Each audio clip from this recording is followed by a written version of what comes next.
Bismillahirrahmanirrahim. Assalamualaikum warahmatullahi wabarakatuh. Waalaikumsalam warahmatullahi wabarakatuh.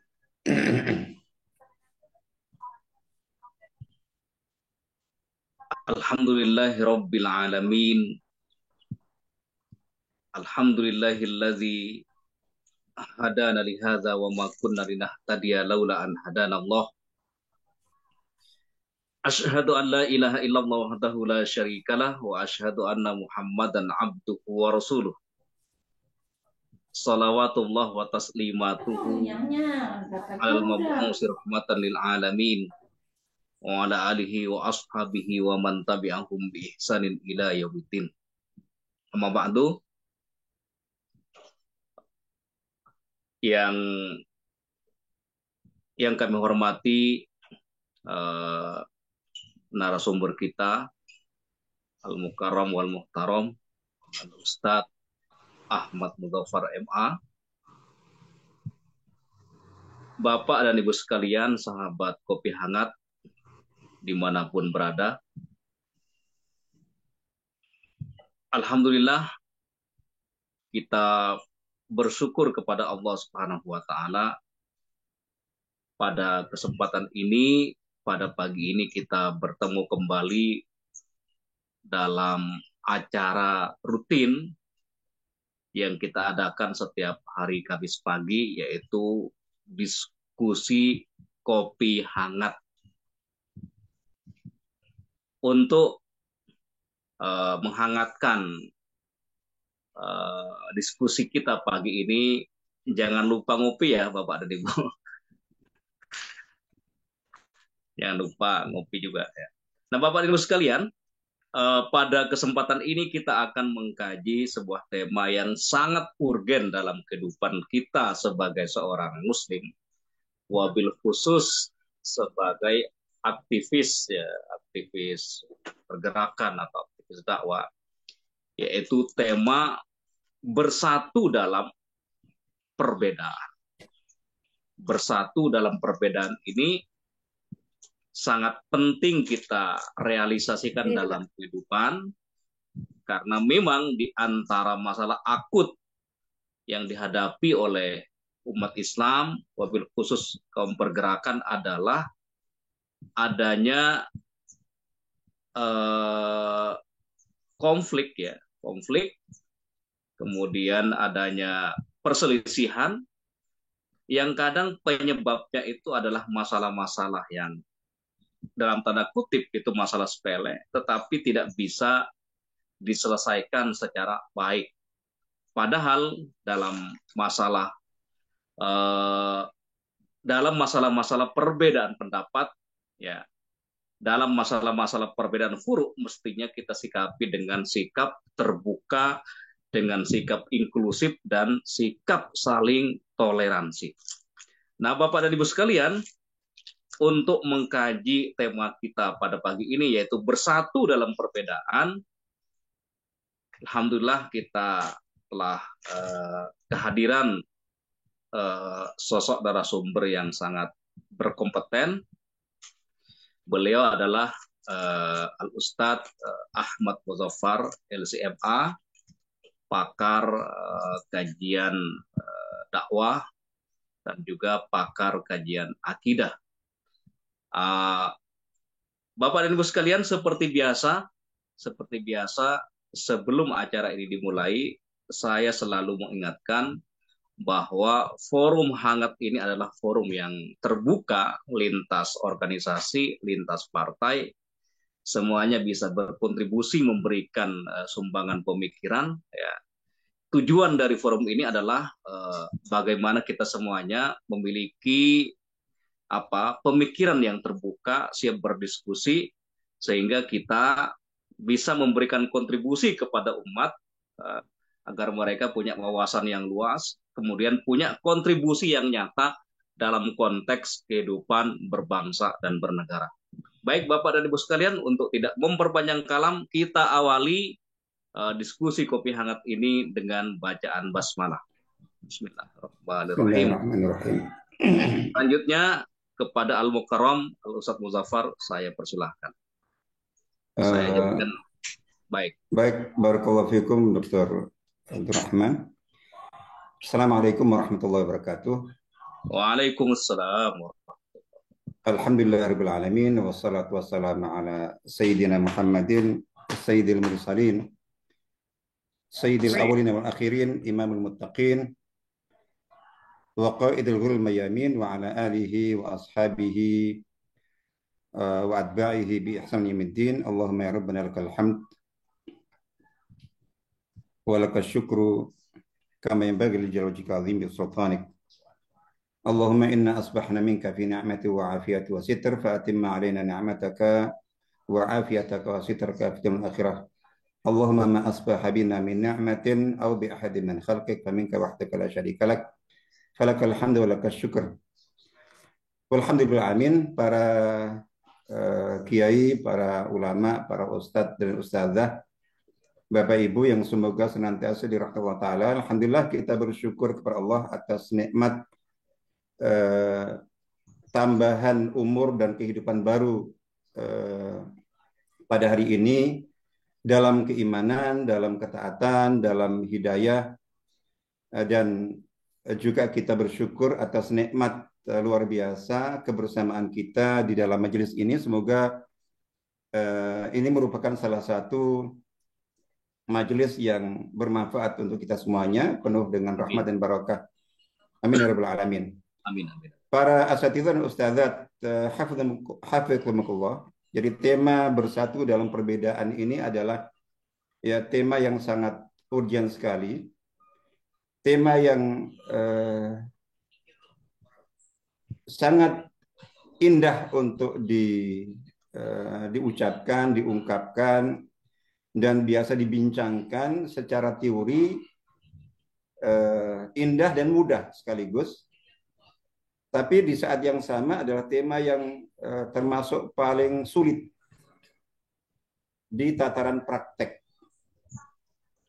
Jadi di tataran praktek. Jadi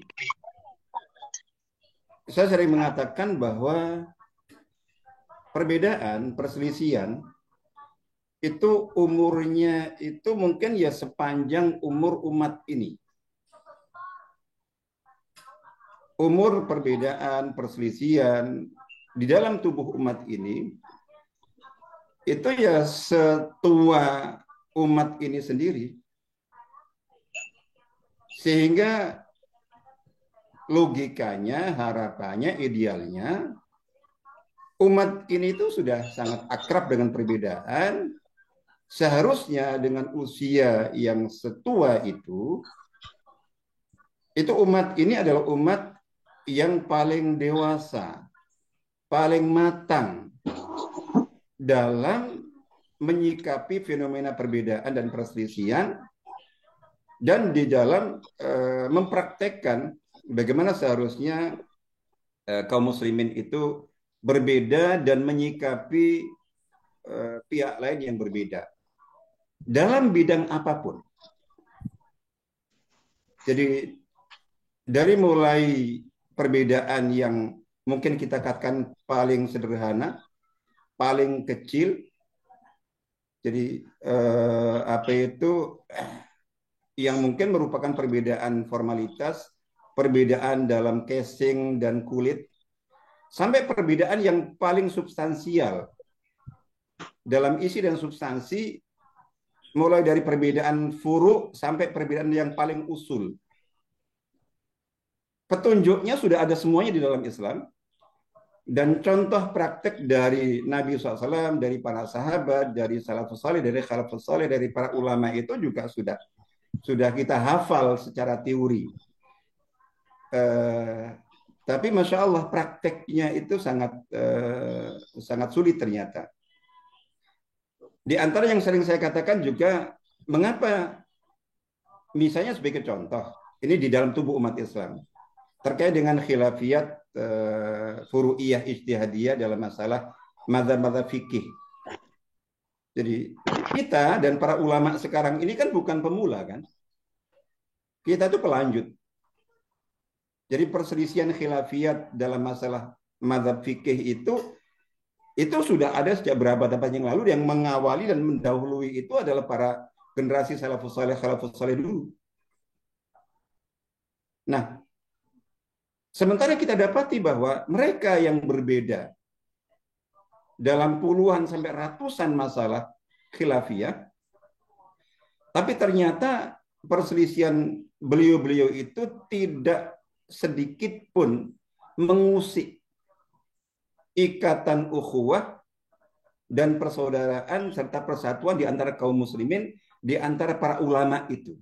Mereka tetap saling menghormati, saling menghargai, saling memuliakan, saling bergandengan tangan, saling memuji di antara mereka. Bisa kita baca itu dalam kisah mereka semuanya.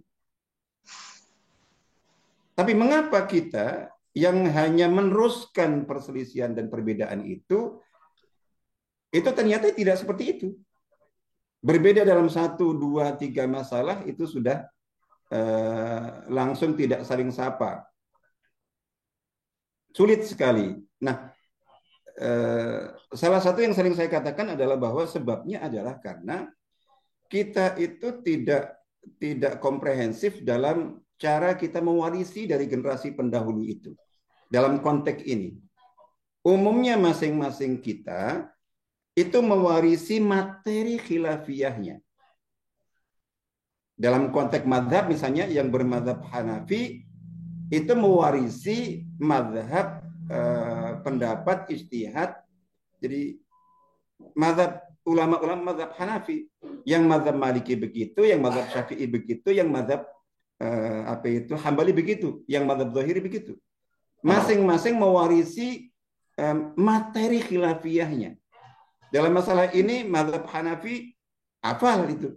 Apa pendapat madhab Hanafi? Apa pendapat madhab Maliki? Apa pendapat masing-masing begitu. Nah, tapi ada yang umumnya tidak diwarisi. Dan itu tidak kalah pentingnya. Dan bahkan itu ya mungkin bisa lebih penting. Yaitu apa? Mewarisi akhlak, mewarisi adab, mewarisi etika. Bagaimana para ulama itu yang berbeda dalam ratusan masalah, ribuan bahkan mungkin, itu bagaimana cara mereka bersikap dan beradab dalam menyikapi fenomena khilafiyah dan menyikapi mazhab-mazhab lain yang berbeda. Nah, ini mungkin salah satu dalam konteks ini. Oke. Bapak Ibu yang dirahmati Allah Ta'ala, jadi fenomena perbedaan, perselisihan itu di dalam kehidupan umat manusia secara umum maupun juga di dalam tubuh umat Islam secara khusus, terjadinya perbedaan perselisihan itu merupakan sebuah keniscayaan. Jadi sebuah keniscayaan yang dituntut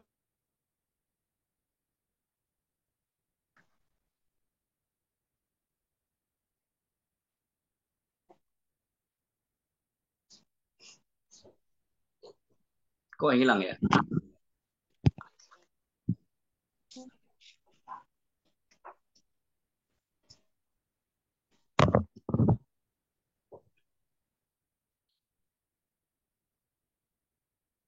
Ustaz Zafar,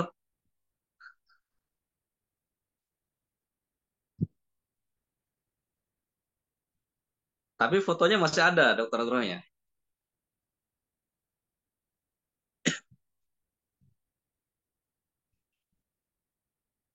Kita tunggu beliau, Ibu. Oh, beliau terlempar ternyata. Kita tunggu beliau join lagi. Iya, kepental. Kepental. Ya udah, Mas Rahman, Mas Rahim yang ngomong sambil nunggu.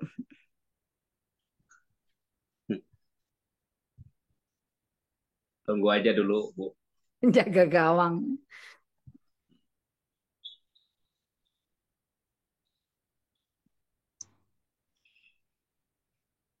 Bisa ditelepon nggak Ustadz Ahmad?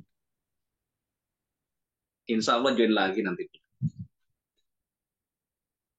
Saya kasih tahu.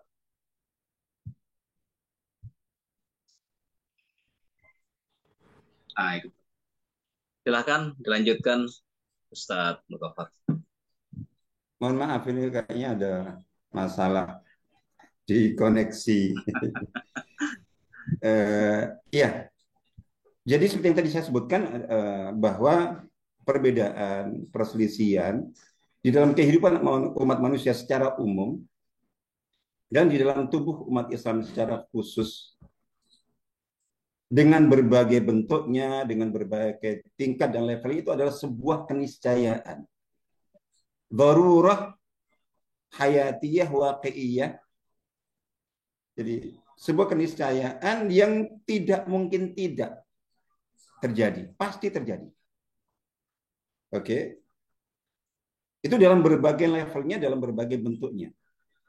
Sementara persatuan atau bersatu itu adalah sebuah kewajiban, sebuah keharusan, sebuah tuntutan.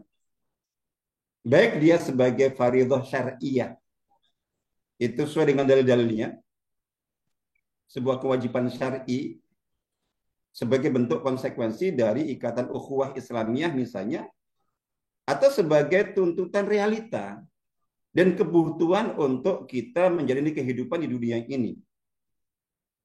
Bahkan termasuk dengan yang berbeda keyakinan, berbeda ideologi sekalipun. Artinya bahwa kita mewujudkan adanya ikatan persatuan tertentu, baik secara komprehensif yang bersifat baku, jadi gitu, dan permanen, maupun mungkin yang bersifat parsial dan temporal. Jadi itu sebuah kewajiban, keharusan, tuntutan yang harus kita penuhi selama ada faktor penyatu dan pemersatunya. Jadi gitu. Di samping bahwa faktor-faktor perbedaan dan perselisihan itu bisa ditolerir. Ditolerir itu ada dua bentuknya. Ditolerir itu kan diakui. Diakui itu ada dua. Ketika ada perbedaan, diakui kebenarannya. Jadi gitu. Diakui kebenarannya. Atau diakui keberadaannya. Jadi misalnya kita kaum muslimin yang dalam ruang lingkup Ahlussunnah wal Jamaah. Di situ ada beragam mazhab Hanafi, Maliki, Syafi'i, Hambali. Saya misalnya yang bermazhab Syafi'i itu tidak boleh meyakini bahwa hanya mazhab Syafi'i saja yang benar yang mewakili Islam Ahlussunnah wal Jamaah. Meskipun berbeda, tapi saya wajib. Dan itu yang ditujukan oleh para ulama dulu, juga mengakui kebenaran mazhab Hanafi, kebenaran mazhab Maliki, kebenaran mazhab Hambali sebagai bagian representasi syariat Islam. Saya tolerir itu bukan hanya saya enggak boleh mereka ada enggak, tapi saya akui kebenarannya. Dalam konteks organisasi Islam misalnya, jadi itu misalnya saya seorang salah satu di antara organisasi, jadi pengikut organisasi tertentu, jadi organisasi A. Terus ada organisasi B, C, D, puluhan, ratusan, bahkan mungkin sampai ribuan. Secara umum berada di dalam rumah besar Ahlussunnah wal Jamaah. Cuman beda dalam pemilihan bidang garap dakwah, bidang dalam beberapa pemikiran tertentu yang tidak bersifat prinsipil. Itu saya juga harus mengakui organisasi-organisasi jamaah-jamaah, gerakan-gerakan dakwah di luar organisasi jamaah dan gerakan saya, yang saya tahu mereka dengan saya itu disatukan oleh prinsip-prinsip akidah Islam, prinsip-prinsip ajaran Islam yang satu tidak berbeda. Kita berbeda dalam masalah khilafiyat furu'iyah. Itu saya akui keberadaannya, itu tidak hanya keberadaannya saya akui, tapi saya akui kebenarannya. Saya benar, mereka juga benar. Saya mencoba mewakili atau merepresentasikan ajaran Islam, mereka juga begitu. Itu. Jadi ini kita tolerir, itu ada kita tolerir, kita akui kebenarannya. Jadi, nah yang kedua itu ada yang kita tolerir, kita akui, bukan kita benarkan, tapi kita akui keberadaan dan eksistensinya. Perbedaan apa itu di dalam skop Islam misalnya, selain perbedaan mazhab, ada perbedaan dalam perselisihan akidah. Kita Ahlussunnah wal Jamaah, ada yang lain, ada Khawarij, ada Syiah, ada Mu'tazilah, ada Murji'ah, ada Jahmiyah, ada segala macam. Yang secara umum, ini yang secara umum para ulama masih mentolerir, memasukkan mereka dalam ruang lingkup dan skop umat Islam. Meskipun memiliki penyimpangan-penyimpangan kesesatan, tapi penyimpangan dan kesesatan yang tidak sampai membuat mereka keluar dari Islam atau keluar dari Islam. Jadi gitu. Kita beda prinsip dengan mereka. Meskipun masih disatukan dengan ikatan Islam secara umum. Jadi gitu. Nah, bahkan juga, oke, artinya bahwa mereka berbeda secara prinsipil.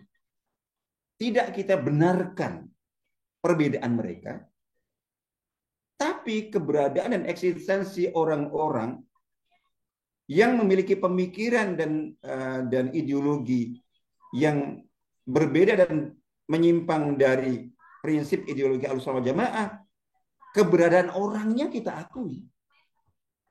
Jadi gitu. Kita tolerir keberadaannya, dan kemudian kita juga dituntut untuk berinteraksi dengan mereka di dalam kehidupan ini. Bahkan jangankan yang masih ada hubungan keislaman dengan kita, bahkan yang berbeda akidah, berbeda ideologi saja, itu masih ada faktor penyatu kita dengan mereka. Apa yang menyatukan kita dengan umat di luar Islam? Yang secara hukum akidah, saya katakan, yang secara hukum akidah mereka disebut kafir atau kufar atau kafirun, hukum akidah. Tapi secara apa itu, secara ini dalam konteks mereka umat manusia, kita dengan mereka terikat dengan ikatan dan hubungan nilai-nilai kemanusiaan universal. Jadi gitu. Apalagi ditambah lagi bahwa selain kita diikat dan dihubungkan dengan mereka dengan nilai-nilai kemanusiaan universal yang harus kita jaga dan kita laksanakan bersama-sama agar supaya kehidupan kita berdampingan itu bisa berjalan dengan baik, dan itu Quran, hadis dan sirah Islam mengharuskan itu, bukan hanya membolehkan, mengharuskan itu. Apalagi kemudian ditambahi misalnya ada ikatan lain. Ada faktor penyatu lain, misalnya bahwa kita tidak hanya sesama umat manusia, yang sebagai makhluk Allah manusia harus saling menghormati, menghargai sebagai manusianya. Lebih-lebih kalau kita ditambah dengan ikatan kita se-nation, sebangsa, senegara, yang sering dikatakan bahwa ada ikatan ukhuwah wataniyah misalnya seperti itu. Ada nilai-nilai bersama yang perlu juga kita jaga. Nah, artinya bahwa tadi perbedaan tidak mungkin diingkari sampai level yang paling prinsipil sekalipun. Tapi di saat yang sama, selama faktor-faktor penyatu dan pemersatu itu ada, maka bersatu dan persatuan itu adalah sebuah kewajiban yang harus kita upayakan. Nah, di sini bagaimana kita mempertemukan? Kita wajib bersatu, jadi gitu, sesuai dengan level dan tingkat serta bentuk faktor penyatunya itu apa dan bagaimana, permanen atau temporal, tapi intinya adalah kita harus bersatu, jadi gitu. Tapi di saat yang sama, kita itu secara tabiat dasar sesuai dengan kehendak Allah Ta'ala untuk kehidupan ini, itu pasti ada perbedaan. Mulai dari yang paling ringan ya sampai yang paling berat. Mulai dari yang paling sederhana sampai yang paling apa itu yang paling uh, tidak sederhana atau yang paling krusial misalnya seperti itu. Mulai yang sifatnya furu'iyah gitu sampai yang paling usuliyah. Itu fakta. Nah, menggabungkan antara dua hal yang tampaknya saling bertentangan ini yang umumnya kita umumnya kaum muslimin itu bukan gagal fokus, bukan gagal paham, tapi gagal praktek. Jadi memang banyak yang gagal paham juga gitu. Tapi yang lebih banyak itu yang gagal praktek. Yang Masya Allah, teori persatuan, persaudaraan, ukhuwah itu indah sekali. Jadi gitu. Tapi dalam prakteknya, Masya Allah, sangat tidak indah sama sekali. Nah, ini coba kita lihat. Di sini misalnya bahwa tadi saya tegaskan bahwa perbedaan perselisihan itu adalah sebuah keniscayaan yang dituntut oleh tabiat kehidupan di dunia ini yang dikehendaki oleh Allah Ta'ala. Artinya bahwa perbedaan perselisihan itu memang Allah kehendaki. Bagian dari iradah dan masyiah Allah, tapi jangan salah. Bukan iradah dan masyiah syar'iyah ya. Bukan kehendak Allah secara syariat. Jadi masyiatullah, iradatullah ada dua. Kehendak Allah, apa yang Allah kehendaki itu ada yang bersifat syar'i, ini yang dibenarkan sesuai dengan tuntunan agama. Nah, yang saya maksud bahwa terjadi perselisihan, perbedaan sampai yang paling prinsipil, yang paling mendasar di dalam kehidupan umat manusia ini, itu bagian dari sifat dan tabiat kehidupan manusia yang Allah kehendaki. Berarti terjadinya perbedaan itu juga merupakan kehendak Allah. Tapi bukan kehendak syar'iyah, diniyah, tapi kehendak iradah kauniyah qadariyah. Kehendak apa itu kauni. Jadi sesuai dengan sunatullah, sesuai dengan takdir Allah Ta'ala. Jadi seperti itu. Itu bukan berarti berarti kalau Allah kehendaki berarti benar. Tidak. Kita lihat yang dikehendaki Allah benar itu adalah ketika kehendak itu kehendak syar'i, sesuai dengan hukum syariat Allah dalam agama. Tapi kalau kehendak kauni sesuai dengan hukum sunatullah, belum tentu. Allah menghendaki sesuai dengan dan berdasarkan sifat hikmah dan adilnya. Jadi gitu. Meskipun Allah tidak meridhai dan tidak menyukai secara syariat. Oke. Nah, di sini kita baca misalnya firman Allah Ta'ala dalam surah Hud ya. Surat Hud ayat 118, 119 Allah Ta'ala berfirman, A'udzu billahi minasyaitonir rajim. Walau syaa rabbuka laja'alan nasa ummatan wahidah wa la yazaluna mukhtalifin illa man rahima rabbuk. Walidzalika khalaqahum. Kalau Allah menghendaki, niscaya kamu dijadikannya satu umat saja. Satu umat yang dimaksud di sini di dalam tafsir disebutkan ummatan wahidatan ala dinin wahid. Satu umat dengan satu agama, semua seagama, ummatan islamiyatan, semua beragama Islam. Kalau Allah menghendaki. Tapi Allah tidak menghendaki itu. Jadi gitu. Allah tidak menghendaki itu. Dikatakan disebutkan wala yazaluna mukhtalifin, dan mereka akan senantiasa berbeda dan berselisih dalam keyakinan, ideologi dan akidah serta agama. Illa man rahima rabbuk, kecuali orang-orang yang Allah rahmati. Termasuk alhamdulillah kita termasuk yang Allah rahmati sehingga diberi rahmat, hidayah, petunjuk kepada Islam. Yang lainnya bercerai-berai, berselisih dan bertentangan. Nah, walidzalika khalaqahum. Jadi gitu. Walidzalika khalaqahum. Disebutkan dan untuk itulah Allah menciptakan mereka. hikmah Allah, keadilan Allah menuntut itu, misalnya. Ini yang paling prinsipil, yang paling besar, perselisihan perbedaan yang tidak mungkin tidak terjadi karena itu sesuai dengan kehendak sunatullah, kehendak kauniyah dari Allah Ta'ala. Jadi gitu. Ya udah, ini fakta di satu sisi. Di dalam ayat yang lainnya, itu di dalam surah Al-Maidah, kalau tadi Hud ayat 118, 119, surat Hud ayat 48, Allah Ta'ala berfirman, a'udzu minasyaitonir rajim, di tengah ayat, walau sya'allahu la ja'alakum ummatan wahidah walakin liyabluwakum fima atakum. Jadi, dan seandainya kalau Allah menghendaki, niscaya kalian dijadikan oleh Allah satu umat dengan satu agama, semua beragama Islam dan beriman kepada Allah Ta'ala. Tetapi Allah hendak menguji, Allah membuat kalian berbeda-beda, ada yang mukmin, ada yang kafir, ada yang muslim, ada yang tidak muslim, ada yang taat, ada yang maksiat. Jadi gitu. Untuk apa? Liyabluwakum fima atakum, untuk menguji kalian sebagai bentuk ujian. Jadi agar supaya itu menjadi, di antara ujiannya adalah menjadi ujian dakwah. Jadi menjadi lahan dan lahan amal bagi kalian untuk berdakwah. Nah, kan kita diwajibkan untuk berdakwah. Iya.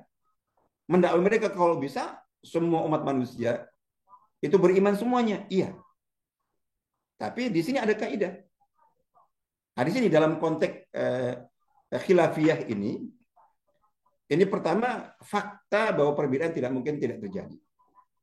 Itu dalam konteks perbedaan yang bersifat prinsipil dalam keyakinan akidah dan agama.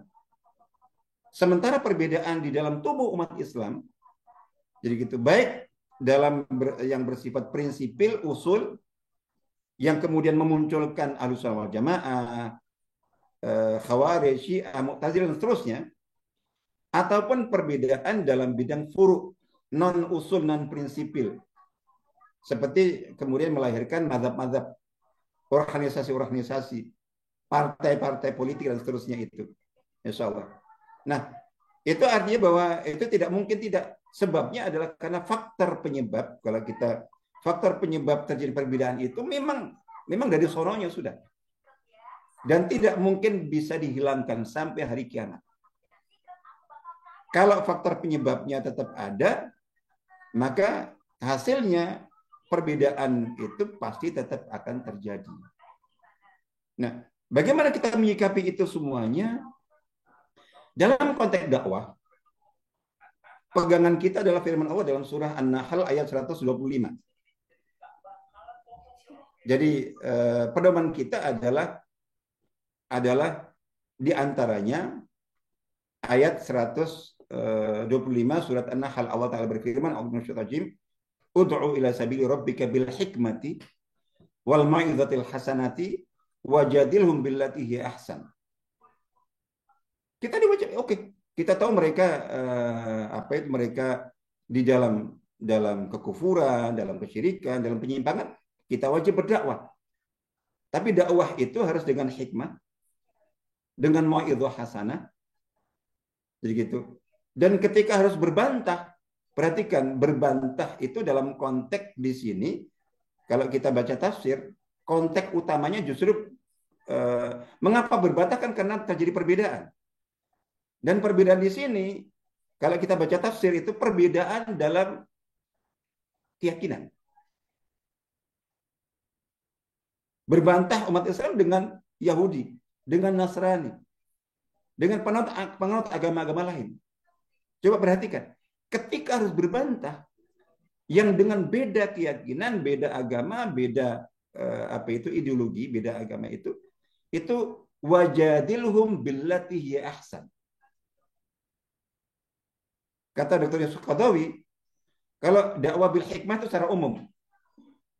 Dan tidak perlu kita bahas tentang bagaimana hikmah, kita sudah tahu. Cara bijak. Jadi gitu, proporsional. Ini secara umum. Baik yang kita dakwai itu kawan atau lawan. Baik yang kita dakwah itu yang sepemahaman, sepemikiran, semadhab dan kita ataupun yang berbeda. Intinya hikmah. Masing-masing ada porsi proporsinya. Terus wal mau'izatil hasanah kata Dr. Skotowi, ini untuk dakwah kepada yang sepemikiran, semadhab, sekelompok, seorganisasi. Cukup dengan nasihat yang baik, dengan kata-kata yang baik. Ketika seorang ustadz berceramah di hadapan jamaahnya itu dari rumah ketika tahu yang akan menyampaikan ceramah itu ustadznya, sekelompoknya, kesiapannya itu untuk menerima.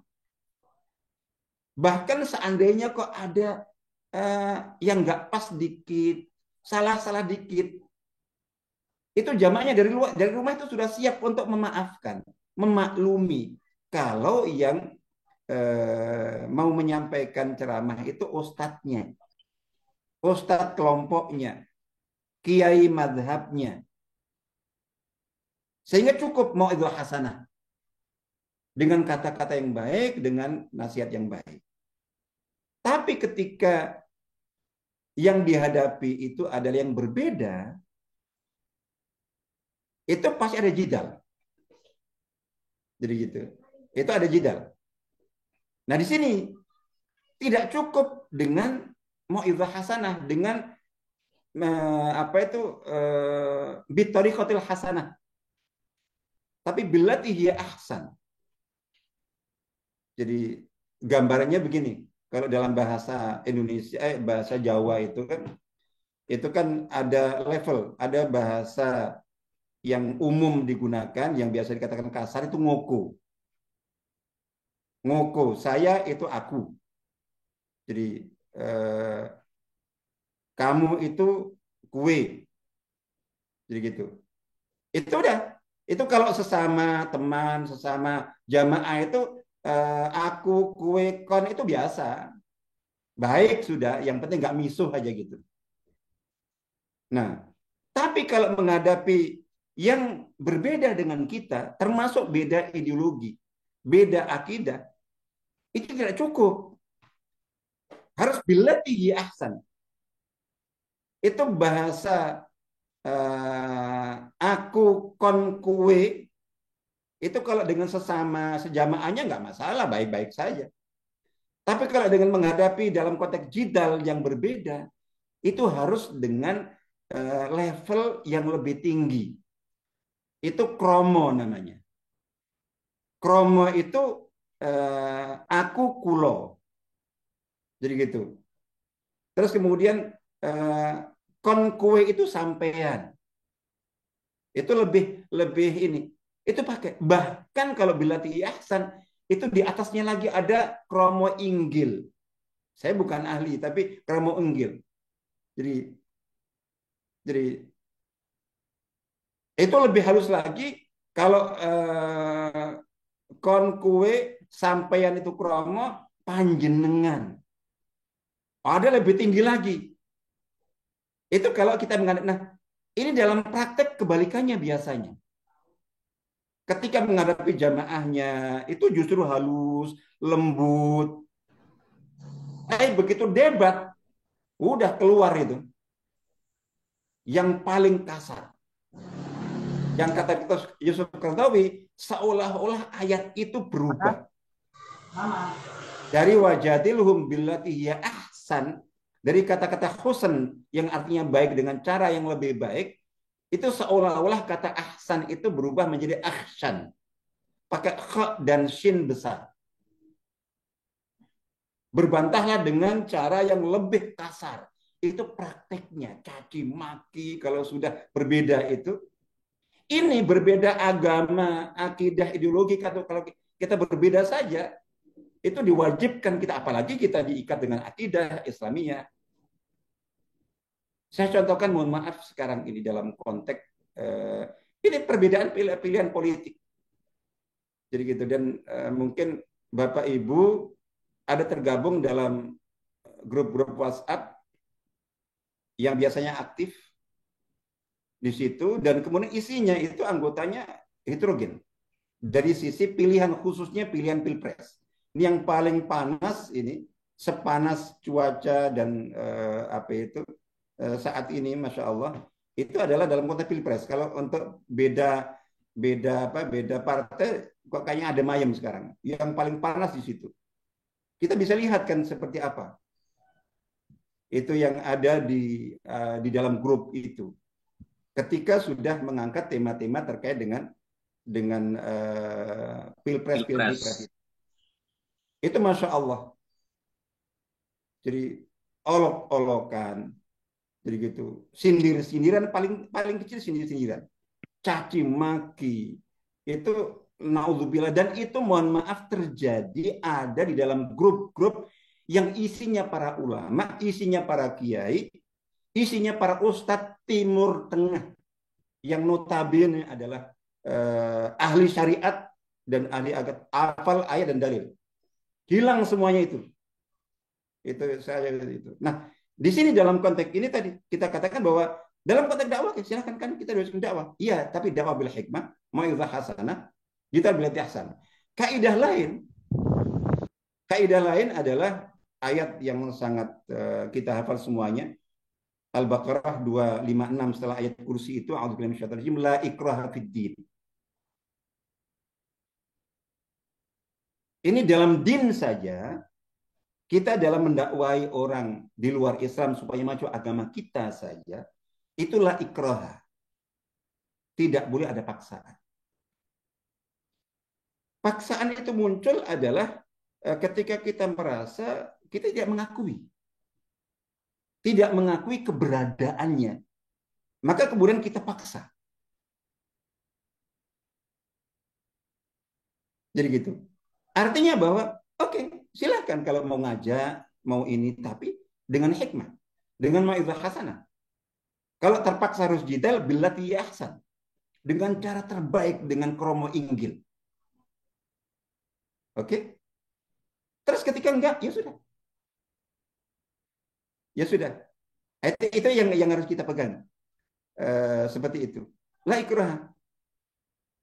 Tapi sikap marah terhadap pilihan agama lain. Menunjukkan sikap kasar, memaksa, mencela, itu semuanya ikrah semuanya. Jadi dakwah, saya terus terang saja jadi sangat tidak setuju dengan cara dakwah khususnya para mubalik yang mantan. Ada mantan pendeta atau mantan apa itu. Ketika fokus dakwahnya itu adalah ngomongin nyerang keyakinan agama asalnya. Itu bukan dakwah Islam. Itu tidak hikmah. Jadi gitu. Dan forumnya bukan forum kita loh, dia berbicara di depan kaum muslimin. Jadi gitu. Ayatnya kita hafal semuanya. Jadi Allah Ta'ala berfirman, a'udzubillahi minasyaitonir rajim. Ini di antara kaidah yang ini. Surat Al-An'am ayat 108. Wala tasubbul ladzina yad'una min dunillahi fayasubbullaha adwan bighairi ilm. Dan janganlah kalian memaki sesembahan, memaki berhala yang disembah oleh orang musyrikin, orang kafir. Itu tidak boleh. Jangan kalian memaki sesembahan yang mereka sembah selain Allah, karena mereka nanti akan memaki Allah sebagai balasan dengan melampaui batas tanpa dasar pengetahuan. Sama seperti kita memaki orang tua, bapak, ibu seseorang, sehingga teman itu membalas dengan memaki bapak ibu kita. Kata Nabi, itu berarti kita yang memaki bapak ibu kita. Dalam konteks mazhab, misalnya saya mazhab apa begitu. Terus saya terus saya merendahkan, saya mencela mazhab yang lainnya. Mereka akan membalas, mencela dan merendahkan mazhab saya. saya mencela dan merendahkan imam mereka, mereka membalas dengan itu berarti sama saja saya yang mencela mazhab saya sendiri, saya yang merendahkan ini. Terus sekarang dalam konteks pilpres betapa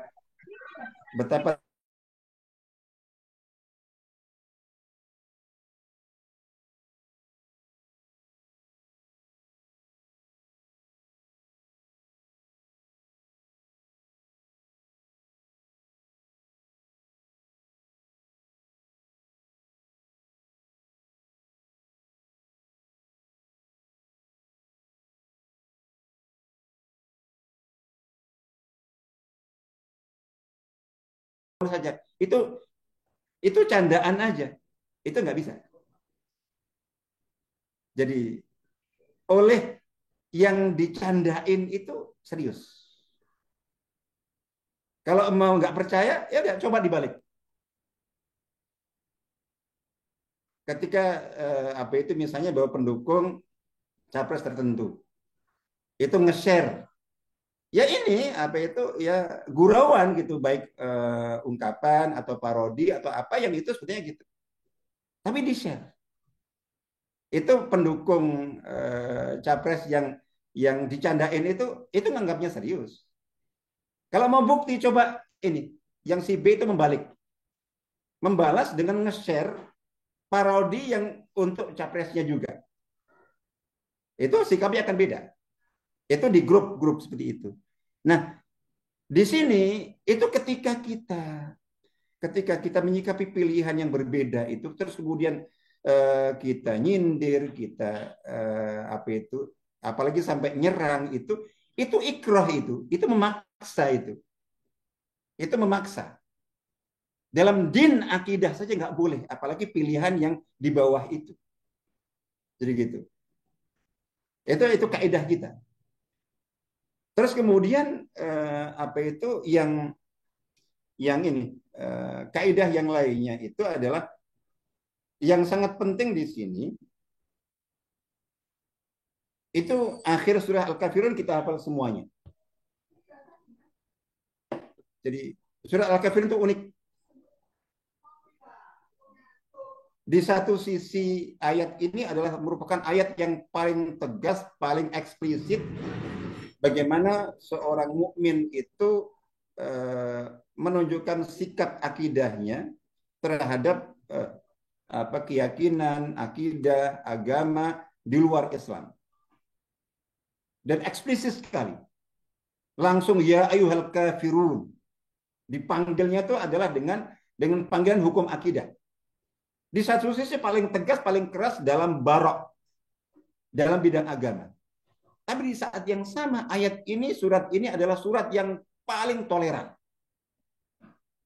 Ditutup dengan lakum dinukum waliyadin.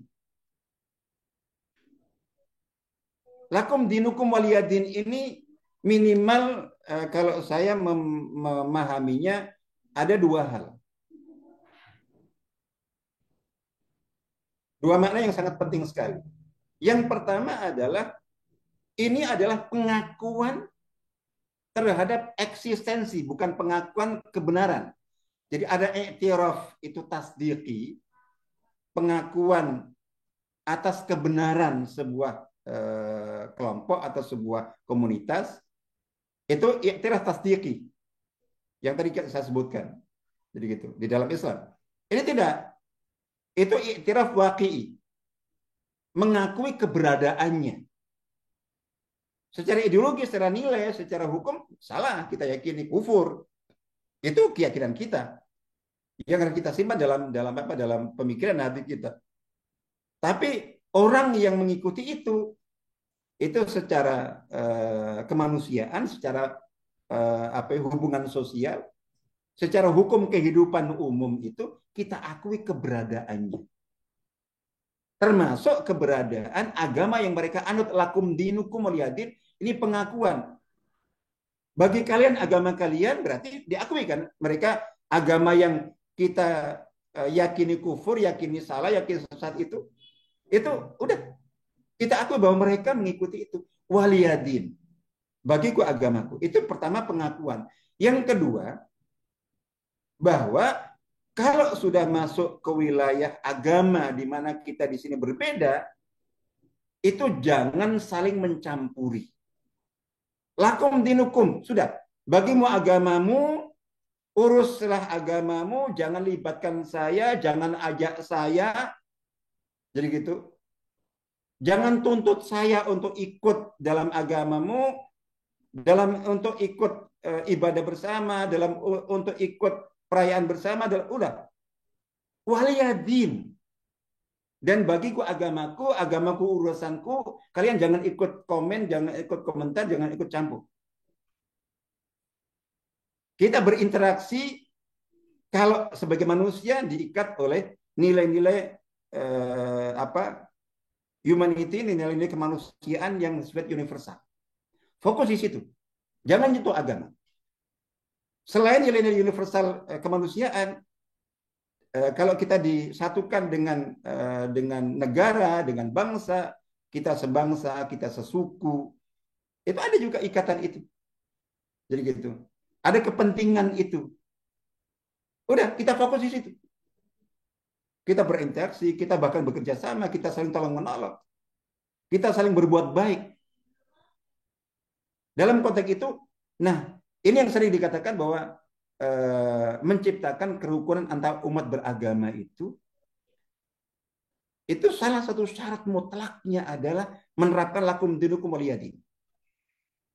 Sudah, kalau ingin kehidupan antar umat beragama yang berbeda ini itu bisa harmonis, bisa rukun dan baik, itu jangan sentuh wilayah sensitif agama.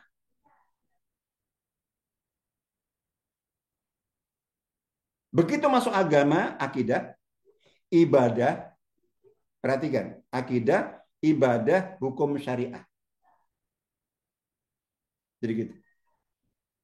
Masalah apapun yang itu berhubungan kental dengan agama tertentu, jangan sentuh.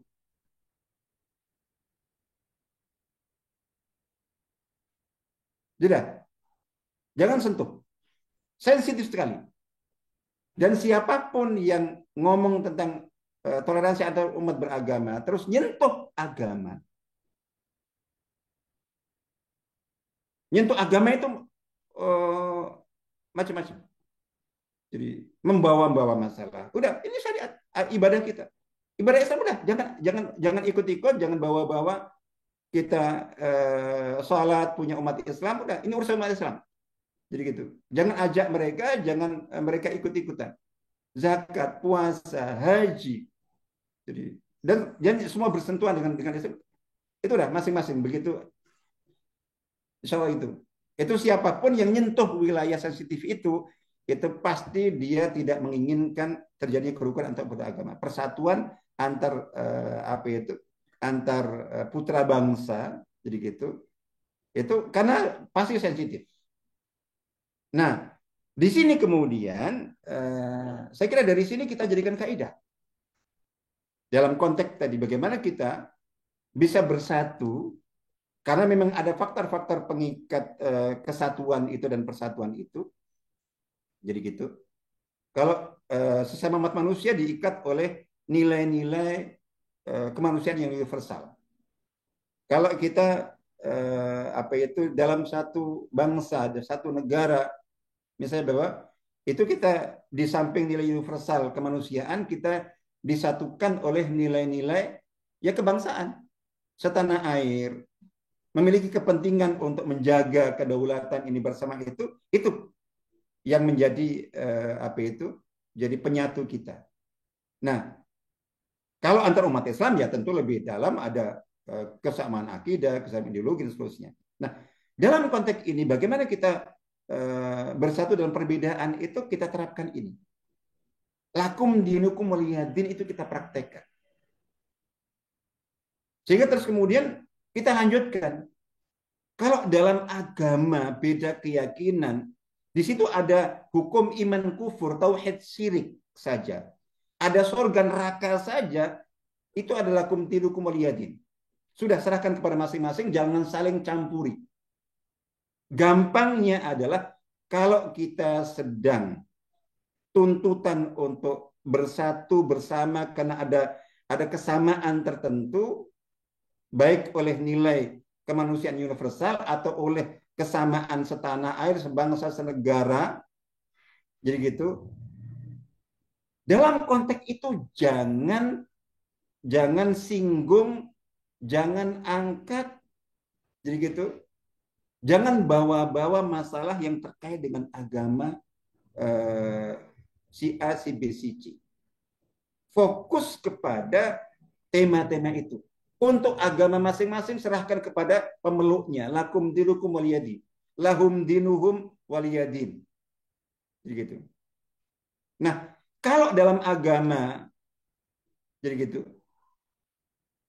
keyakinan, akidah saja seperti itu, apalagi yang jadi kita terapkan. Berarti lakum firqatukum wali firqati. Lakum madhabukum wali madhabi. Saya contohkan langsung dalam konteks ini, misalnya ketika kita di forum ini, yang kita katakan heterogen, kita bayangkan di sini ada siapa saja.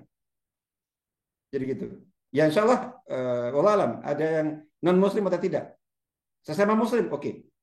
Secara oke, muslim. Apakah semua ahlussunnah wal jamaah? Itu kita sudah harus bayangkan. Wallah alam, barangkali mungkin ada. Itu seharusnya kita saling jaga. Jadi gitu. Atau misalnya di sini, oh enggak, ini apa itu latar belakang organisasi berbeda. Udah. Misalnya di sini ada NU, ada Muhammadiyah, ada Persis, ada Irsyad. Itu seandainya saya nggak tahu, saya harus mempersepsikan itu, mengasumsikan itu. Saya tidak menyentuh perbedaan antara ormas-ormas ini. Karena saya ingin bersatu di sini. Ada kepentingan bersama yang perlu saya jaga. Ada hati yang perlu saya jaga, tidak hanya hati saya, hati yang semua itu. Misalnya gitu. Terus di sini ada pilihan apa itu, afiliasi politik yang berbeda. Ada tadi ormas yang berbeda, ada orpol yang berbeda, ada pilihan capres yang berbeda. Di sini, terus di grup WhatsApp, di grup Telegram, atau mungkin di medsos yang lainnya, di Facebook misalnya. Saya tahu bahwa yang jadi teman saya ribuan itu misalnya bahwa heterogen semuanya. Bahkan bisa jadi mayoritasnya itu bukan yang afiliasi politiknya tidak sama dengan saya. Nah itu artinya di situ saya menerapkan. Jadi artinya lakum jam'iyatukum wali jam'iyati. Lakum jama'atukum wali jama'ati. Bagimu saya akui itu organisasimu. Bagiku organisasi saya. Bagimu jamaahmu. Bagi saya jamaah saya. Jadi gitu. Lakum harakatukum wali harakati. Bagimu harakah gerakan kalian dan bagiku gerakan ini. Lakum madhabukum wali madhabi. Lakum hizbukum wali hizbi. Untukmu hizb kalian saya akui, saya hormati pilihan antum. Jadi gitu.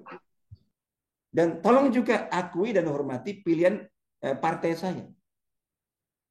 Lakum capres hukum. Wali capresi. Jadi untuk kalian saya akui, saya hargai pilihan capres antum, kalian, dan ini. Nah, bentuk itu kita serahkan. Nah, karena di sini heterogen, di grup WhatsApp heterogen, nah, kalau ingin menjaga persatuan dengan penyatu yang sudah kita sepakati, maka kita jangan sentuh. Begitu masuk yang berbeda itu serahkan kepada masing-masing. Loh, apa nggak boleh Ustaz? Kan kita bisa diskusi. Oke. Diskusi dalam konteks itu arahnya pasti debat.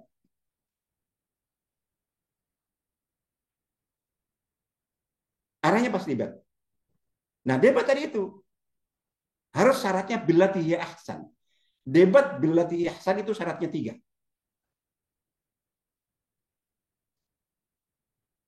Dan forum umum seperti forum ini, seperti medsos, seperti grup WhatsApp itu tidak terpenuhi syarat itu. Yang pertama adalah debat di antara yang berbeda itu dalam tema apapun itu harus terjadi di antara para ahli dari masing-masing. Dasarnya ilmu. Jadi gitu. Itu yang pertama. Yang kedua, harus di forum yang super khusus. Bahkan saya katakan super duper khusus. Di forum yang agak khusus, apalagi umum sekali, pasti rusak. Saya pastikan. Yang ketiga adalah bahwa ini syarat dan ketentuan harus ketat-ketatnya dikomitmeni oleh semuanya. Ngangkat tema yang berbeda bukan di antara para ahli, bukan dalam forum yang super duper khusus, dan tidak ada komitmen yang kuat terhadap syarat ketentuan bagaimana agar supaya apa itu nanti kalau ada debat jangan sampai kontraproduktif. Itu ketika itu tidak terpenuhi itu pasti udah. Jadi kita ada bahwa sekarang contoh itu di grup WhatsApp itu kan misalnya mungkin ada yang ini yang dominan sehingga selalu itu yang di-share. Loh, itu yang disindir itu bahkan yang diserang itu di situ itu ngempet karena ingin menjaga diri aja. Kalau dia mau muncul itu langsung langsung dikeluarkan atau langsung kemudian terjadi itu pasti. Jadi kita bahwa di sini misalnya seandainya begitu, saat ini lebih cenderung ke mana gitu. Nah itu, jadi kaidah itu saya kira mungkin yang paling utama saya kira, wallahu alam, apa itu. Jadi saya tadinya mau apa, kalau nampilkan saya kira panjang. Jadi ada yang tadinya saya ingin tampilkan itu sebenarnya konteksnya ya mungkin barangkali ini ya gambaran apa itu sebagai penutup saja. Ini contoh dalam konteks apa itu ini tadinya materi sih lebih tertuju kepada ini sebagai contoh tertuju kepada khilafiyah madhab. Ini sebagai contoh saja secara umum. Jadi khilafiyah karena apa perbedaan dalam organisasi dakwah, gerakan dakwah, selama prinsip-prinsip akidah itu satu dan sama, itu sama saja. Perbedaannya itu dalam furu. Jadi perbedaan dalam pilihan itu. Ini menyikapi khilafiyah agar persaudaraan dan persatuan tetap terjaga. Ini secara ini yang sangat penting sekali membekali diri dalam dan mendasari sikap sebaik-baiknya dengan ilmu, iman, amal dan akhlak. Khususnya ilmu dan akhlak. Rata-rata yang rusak itu kan adab dan akhlak yang tidak terjaga. Jadi gitu. Oke, ini apa itu saya mau apa nanti mungkin bisa di-share. Iya. Kita Jadi lanjut diskusi ini contoh ini yang saya katakan selalu berusaha menjaga agar ikhtilaf perbedaan dalam masalah-masalah furu' ijtihadiyah dan ini tidak hanya dalam masalah fikih tetap berada hanya di wilayah wacana pemikiran dan wawasan keilmuan serta pemahaman saja dan tidak masuk atau berpindah ke wilayah hati. Ini dulu para ulama berdebat biasa. Masya Allah kalau kita tahu bagaimana perdebatan para ulama waktu itu. Dalam persepsi kita sekarang, mungkin beliau sudah tidak akan ketemu barangkali berabad-abad. Seharian berdebat itu, sorenya rangkulan, dan setelah itu kayak nggak ada apa-apa. Sekarang, ketika kita berbeda, itu yang dikedepankan adalah sikap hati. walak barok dulu. Oke. Ini menjadikan masalah-masalah usul prinsip yang disepakati, yakni masalah-masalah ijma dan bukan masalah-masalah furu ijtihadiyah sebagai standar komitmen atau ukuran keistiqomahan seorang muslim. Ini yang sangat penting sekali, perlakukan dan sikapilah orang lain, kelompok lain atau penganut mazhab lain sebagaimana engkau, kelompok atau mazhabmu ingin diperlakukan dan disikapi. Sebaliknya, janganlah memperlakukan dan menyikapi orang lain, kelompok lain, atau pengikut mazhab lain dengan perlakuan dan penyikapan yang tidak engkau inginkan dan tidak pula engkau sukai untuk dirimu, kelompokmu, atau mazhabmu. Ini adalah prinsip keadilan. Sesuai dengan hadis muttafaq alaih, la yu'minu ahadukum hatta yuhibba li akhihi ma yuhibbu nafsihi. Jadi tidak sempurna iman salah seorang di antara kamu sampai ia menyukai untuk saudaranya apa-apa yang ia sukai untuk dirinya. Nah, ini yang sangat penting terakhir, nilai, hukumi dan sikapilah praktek pengikut atau pemilih mazhab lain berdasarkan mazhab yang dianutnya dan bukan berdasarkan mazhab yang engkau ikuti. Artinya saya ketika misalnya saya bermadzhab Syafi'i itu menyikapi praktek pilihan penganut mazhab lain dalam konteks ini ya, dalam konteks menjaga persatuan itu jangan saya nilai dan hukumi dan sikapi berdasarkan mazhab saya salah tentunya. Jadi gitu. Kalau dalam konteks sholat misalnya bahwa ini saya contohkan, yaitu kalau kita nyikapi praktek sholatnya penganut mazhab Maliki, imam misalnya itu mimpin sholat itu membaca Al-Fatihah tanpa basmalah, tanpa membaca Bismillahirrahmanirrahim. Yang dalam mazhab Syafi'i dan Hambali, orang membaca Al-Fatihah dalam sholat itu kan rukun semuanya, dan rukun itu harus lengkap. Bismillahirrahmanirrahim dalam mazhab Syafi'i Hambali itu adalah ayat pertama surat Al-Fatihah. Kalau tidak dibaca berarti nggak lengkap Al-Fatihahnya. Membaca Al-Fatihah nggak lengkap sama dengan tidak membaca Al-Fatihah. Hukum orang yang membaca, yang bermadzhab Syafi'i membaca Al-Fatihah dalam sholat tanpa bismillah itu tidak sah. Tapi dalam mazhab Maliki membaca bismillah di dalam membaca Al-Fatihah dalam sholat itu hukumnya makruh karahatat tahrim, makruh semi haram. Sehingga imam-imam mazhab Maliki tidak akan baca bismillah tidak keras, tidak pelan. Kalau kita nilai dengan mazhab Syafi'i misalnya, itu nggak sah imam itu sholatnya. Berarti saya kalau imam nggak sah sholatnya nggak boleh saya ikut. Tapi para ulama mazhab-mazhab manapun sejak dulu itu, jadi gitu, mazhab Syafi'i, mazhab Hambali tetap mengikuti imam-imam mazhab Maliki yang tidak membaca bismillah dalam Al-Fatihah. Bukan tidak sah. Ya. Mereka tidak menghakimi, tidak menghukumi, tidak menilai praktek ulama mazhab Maliki itu berdasarkan mazhab Syafi'i atau Hambali, tapi dihukumi dan dinilai serta disikapi berdasarkan mazhab yang dianutnya dan itu sah, maka berarti syaratnya sah, maka kemudian mereka ikut. Insya Allah itu dalam konteks ini maka ya insya Allah mohon maaf itu yang bisa saya sampaikan. Baik. Waktunya lewat. Barakallahu fikum. Assalamualaikum warahmatullahi wabarakatuh. Waalaikumsalam warahmatullahi wabarakatuh. Terima kasih kepada Ustadz Muzaffar yang telah presentasi yang luar biasa kepada kita tentang pentingnya bersatu dalam praktek ya, walaupun kita berbeda secara mazhab, berbeda secara pemikiran, berbeda secara pilihan politik dan seterusnya. Bapak dan Ibu sekalian, barangkali ada yang mau ditanggapi atau didiskusikan ya. Tapi sebelum Bapak dan Ibu sekalian memberikan tanggapan, ya ada catatan yang perlu kita garis bawahi dari apa yang disampaikan oleh Ustadz Muzaffar adalah bahwa perbedaan itu adalah sesuatu yang aksiomatik.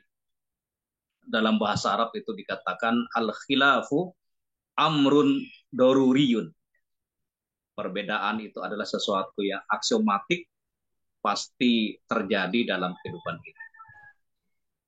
Tetapi Ustaz Muthaffar ya, berdasarkan berbagai macam pengalaman di lapangan,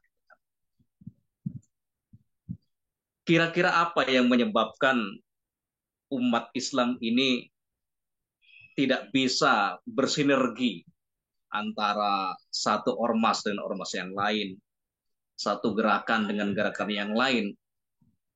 Walaupun secara kognitif, secara teoritis kognitif, mereka paham ya pentingnya persatuan, tetapi tatbiknya, realisasi, implementasi di lapangan itu agak susah. Bahkan cenderung misalkan orang yang berbeda partai, berbeda kelompok, atau keluar dari satu partai ke partai yang lain, itu kadang dihukumi dengan vonis-vonis yang tidak pantas gitu kan. Ya, misalkan pengkhianat dan seterusnya. Kira-kira apa yang menjadi latar belakangnya Ustaz? Sehingga sesuatu yang perbedaan masalah khilafiyah, perbedaan organisasi itu kadang disikapi dengan al-wala al-bara. Kira-kira ada masalah akut apa yang dialami oleh para aktivis gerakan ini? Karena kalau kita berbicara orang awam, mereka masih bisa kita maklumi.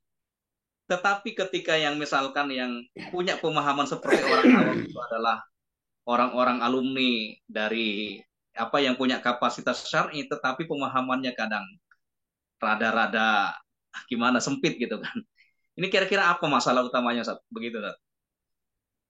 Mungkin secara gimana? Langsung atau ada yang lainnya? Yang lain dulu, yang lain kalau ada silahkan. Nggak ada yang kata. Saya Atau persilahkan. kalau ini singkat Dokter. dulu ya. Iya, iya. Oh, Dokter Sita, monggo. Ya silahkan Bu Ya, Sita, setelah itu Dokter Assalamualaikum Abdurrahim ya. warahmatullahi wabarakatuh. Waalaikumsalam. Ikut ini aja, ikut sharing sedikit. Jazakumullah khair Ustadz Muzaffar, jazakallah khair Mas Rahman. Jadi kalau ini pembahasan yang urgent sekali di setengah situasi ya tahun yang panas seperti ini ya, tahun politik yang panas, memang dibutuhkan kematangan, kedewasaan umat. Kalau saya melihat sebenarnya ada kecenderungan dari Bani Israel ya, kalau kita lihat mungkin ini Ustadz Muzaffar bisa memberikan pandangan. Dengan watak Zionisnya, dia itu ingin selalu dominan gitu. Ingin selalu dominan, kalaupun dari segi kuantitas ya dia sangat minim ya. Jadi jumlahnya itu tidak melewati angka 100 juta di seluruh dunia. Sementara umat Islam di dunia itu 2 miliar dari 8 miliar umat manusia. Artinya dari 4 orang yang ada di muka bumi berjalan, 1 itu muslim, seperti itu. Tetapi mereka ini Israel ya, Bani Israel ini menguasai misalnya media massa internasional, pembentukan public opinion, kemudian mereka juga menguasai ya finansial, emas dan perak ya, dunia dan seterusnya. Nah, itu kita semua tahu itu adalah watak Zionis ya, walaupun mereka tadi secara kuantitatif kecil, tapi mereka ingin dominan gitu, berperan di dunia ini. Sementara kita tahu gitu, hanya ketika umat Islam dengan tuntunan Quran yang menjadi leader di muka bumi ini, maka insya Allah tidak terjadi peradaban yang destruktif gitu. Sementara kecenderungan dari mereka itu adalah menuju peradaban yang destruktif. Kita umat Islam ingin membangun peradaban yang konstruktif. Tetapi kita ternyata juga punya problem internal. Ada juga yang kemudian ada kecenderungan ingin dominan. Contoh ya, kita semua mungkin secara manusiawi bangga dengan, umat Islam bergerak terus nih. Angkanya sekarang sudah 2 miliar, dulu 1,7 miliar. Prediksi 2050 ada yang mengatakan Eropa akan menjadi benua Muslim, kemudian itu pre-fold ya, orientalis, kemudian ada juga mengatakan 2070 akan menjadi agama terbesar di dunia. Bahkan ada yang mengatakan 2050 akan menjadi agama terbesar di dunia. Maka semangat kemudian untuk menyebarkan, walaupun sebenarnya semangat menyebarkan Islam itu adalah satu keniscayaan ya, tapi tadi diingatkan oleh Ustadz Muzaffar bagaimana kita harus bil hikmah wal mau'izatil hasanah dan seterusnya. Nah, hal-hal yang seperti ini menurut saya tidak bagus justru untuk perjuangan umat Islam yang terutama yang sangat sentral. Dalam hal ini tanah jihad ya, umat Islam, yakni Al-Ardul Anbiya, Palestina. Karena ternyata pada saat kemudian kita bisa katakanlah memperoleh dukungan dunia, itu akan menjadi pressure yang nyata. Sekarang sudah dominan di sidang umum PBB, mayoritas mendukung kemerdekaan Palestina, mengutuk penjajahan Israel, mengutuk pembantaian dan genosida di Gaza gitu. Tapi karena rekomendasi atau katakanlah ya keputusan sidang umum PBB tidak mengikat dan tidak menjadi istilahnya seruan gencatan senjata yang mengikat, karena di Dewan Keamanan PBB itu resolusinya diveto oleh Amerika gitu ya, itu menjadi problem. Nah, tetapi masih ada di antara umat Islam yang bertanya, itu kok Iran bantu, kan dia Syiah gitu. Itu kok Libanon bantu, Syiah nih apa Hamas Syiah ya? Itu ada gitu ya pertanyaan-pertanyaan di beberapa grup ya pertanyaan seperti itu atau di channel YouTube yang seperti itu. Nah, ini yang mungkin harus kita ingat. Sebenarnya kalau umat Islam di Indonesia kan 83%. Jadi 231 juta dari 277,7 juta rakyat Indonesia. Di Turki hampir 90% misalnya. Nah, tapi orang suka lupa siapa sih yang muslimnya terbesar di dunia 100%? Itu malah di Maladewa dan Mauritania gitu ya. Jadi artinya justru negara Mauritania, Maladewa ini negeri muslim mana? Kita merasa kita paling besar Indonesia nih. Memang kalau dari segi jumlah karena 277 juta rakyatnya. Jadi muslimnya 83% ya 231 juta. Tapi perasaan ingin dominan, ingin paling besar, paling hebat seperti yang yang menjadi karakter Zionis, itu yang harus kita hilangkan. Karena tadi memang ya Islam sendiri, kalau Allah mau kan seluruh penduduk dunia dijadikan muslim dengan mudahnya oleh Allah gitu. Tapi kemudian ya tadi dijadikan untuk menguji kita dan seterusnya. Saya cuma menggarisbawahi bahwa umat Islam harus lebih bijak dalam strateginya, bukan semata-mata ekspansi, menjadikan seluruh penduduk bumi ini menjadi muslim dengan kebanggaan menjadi the largest world religion. Tapi tadi bagaimana diajak seluruh umat manusia, mulai dari agama manapun, bersama-sama untuk mengusung agenda-agenda ajaran Islam yang rahmatan lil alamin. Saya ingat sedikit, saya suka mendengarkan mimbar agama lain ya. Dan saya pernah mendengarkan mimbar agama Kristen itu Gilbert Lumoindong. Dan dia mengutip senyum itu adalah charity. Ya itu cuma dia nggak mengutip aja. Itu adalah Nabi Muhammad gitu ya. Tabassumuka fi wajhi akhika shadaqah. Terus mimbar agama Hindu saya dengerin juga. Dia bicara tentang surga itu di bawah telapak kaki ibu gitu. Jannatu tahta aqdamil ummahat. Cuma dia nggak mengutip bahasa Arabnya, nggak mengutip itu dari Nabi Muhammad. Artinya banyak orang di luar Islam merasa ajaran Islam tuh indah banget gitu. Boleh dong ngambil, tapi memang tidak nyebutin footnote-nya kayak gitu. Karena mereka merasa itu ajaran universal. Jadi biarkan mereka merasakan nikmat Islam rahmatil alamin dengan agamanya masing-masing. Itu saya mengatakan seperti ini. Mudah-mudahan kita lebih bijak karena terus terang saya juga pengen live group, banyak grup alumni dari alumni SD sampai alumni UI yang pengen live, tapi saya tahan nanti gue nggak bisa berdakwah nih karena semuanya penuh dengan caci maki dan permusuhan karena perbedaan pilihan capres. Ya itu aja. Jazakallah khair. Ya, terima kasih Dr. Sita atas tanggapannya yang luar biasa. Selanjutnya Dr. Abdurrahim, setelah itu Pak Jafar ya. Silakan. Ustaz Jafar dulu nggak apa-apa. Ustaz Jafar dulu. Silakan, Ustaz Jafar. Ya, silakan. Yang dari Malang dulu, yang jauh. Serius nih kita duluan nih. Ya, silakan. Tapi bersyarat harus pakai video ya. Oh, pakai video. Siap. Iya Siap. dong, biar kita ada tatap muka Masya ini. Allah. Biar kelihatan ganteng ya. Assalamualaikum warahmatullahi wabarakatuh. Waalaikumsalam warahmatullahi wabarakatuh. Ini bukan pertanyaan, tapi lebih kepada komentar saja.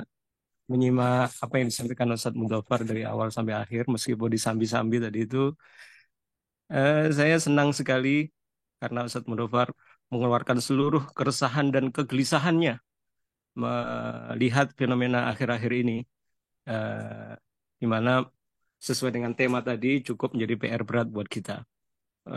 Kalau kita menyimak tadi beliau cukup emosional, saya rasa itu lebih kepada ekspresi tanggung jawab beliau sebagai ulama. Tapi yang menarik juga beliau sekaligus menyampaikan dengan sangat romantis, misalnya hati-hati kalau kita berdebat karena ada hati yang harus dijaga, asik. Itu romantis sekali loh kata-kata Ustadz Mudzaffar itu, Masya Allah. Begini Ustadz, komentar saya begini. Memang ini satu PR besar di masa transisi budaya, karena Pilpres kali ini mungkin lebih dahsyat daripada Pilpres sebelumnya, sehingga dikarenakan faktor teknologi ya, gadget. Kalau saya melihatnya bukan dari sisi itu, bukan dari sisi Pilpres maksud saya, tapi lebih pada sisi pendidikan. Kita semua sebagai para pendidik, sebagai ya orang yang merasa punya tanggung jawab untuk mendidik umat, saya rasa memang tidak boleh terpancing dengan diksi-diksi yang biasa dipakai oleh netizen, diksi-diksi yang dipakai oleh generasi-generasi Z, generasi milenial sekarang yang kadang-kadang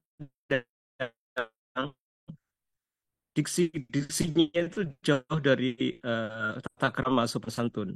Yang disayangkan seperti tadi komentar siapa tadi Ustadz Abdurrahman sendiri kalau nggak salah, di antara para ustadz yang di situ juga berpendidikannya Timur Tengah, kognitifnya luar biasa, tetapi kalau sudah masuk pada perdebatan ini kadang-kadang diksi-diksi yang keluar barangkali jauh dari yang kita bayangkan.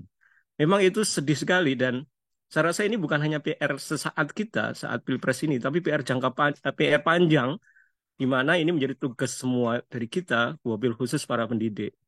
Kami kebetulan saat itu mengelola sekolah di tingkat dasar, sekolah TK, di mana kita dari kecil mengajarkan pada mereka untuk misalnya terbiasa mengucapkan kata maaf, terbiasa mengucapkan kata terima kasih, permisi, hal-hal yang diharapkan bisa membingkai akhlak mereka di dalam berinteraksi dengan orang lain.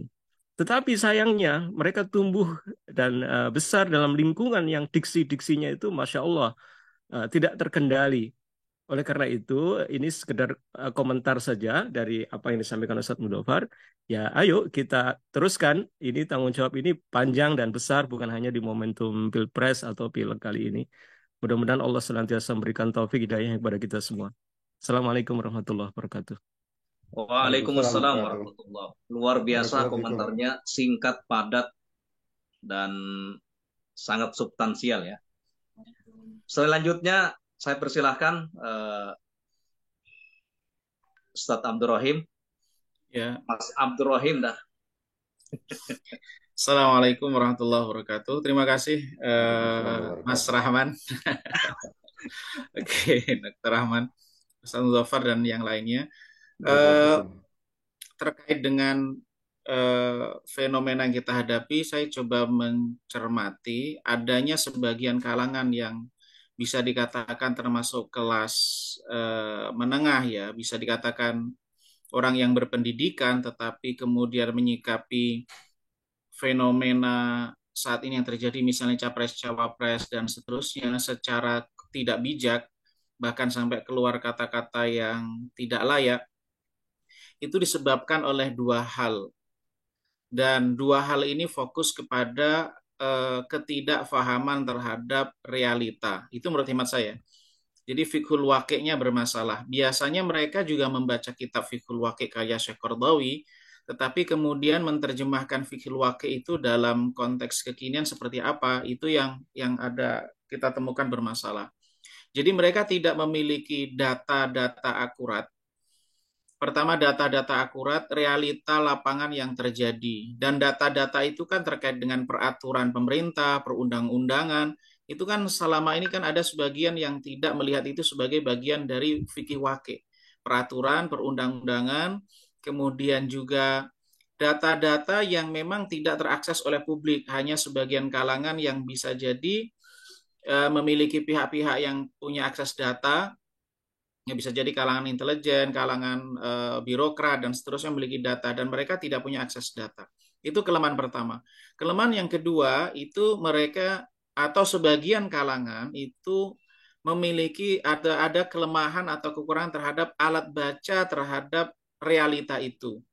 Sehingga penggunaan pembacaannya itu menggunakan ya ayat Al-Qur'an, hadis ya langsung itu adalah munafikin, kemudian barisan kufar, barisan ini, sehingga padahal kalau kemudian alat baca itu menggunakan, ya kalau berhubungan dengan teori sosial menggunakan alat baca sosial, kemudian menggunakan pendekatan ilmu psikologi dan seterusnya, perangkat-perangkat yang dibutuhkan, ilmu politik, ya tidak sampai kepada penghukuman atau vonis sebagaimana yang kita saksikan di grup-grup yang ada.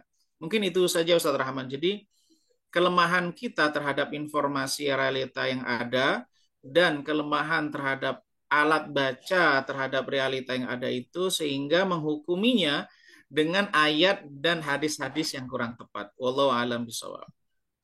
Ya, luar biasa Mas Dr. Abdul Rahim. Barakallahu.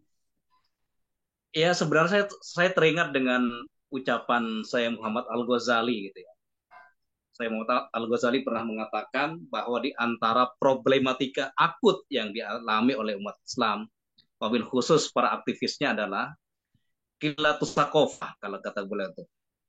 Minimnya pengetahuan, minimnya instrumen pengetahuan, sehingga tasawurnya itu adalah tasawur yang terbatas ya, tidak menggunakan berbagai macam instrumen untuk menganalisa dan kemudian menyimpulkan sesuatu gitu kan.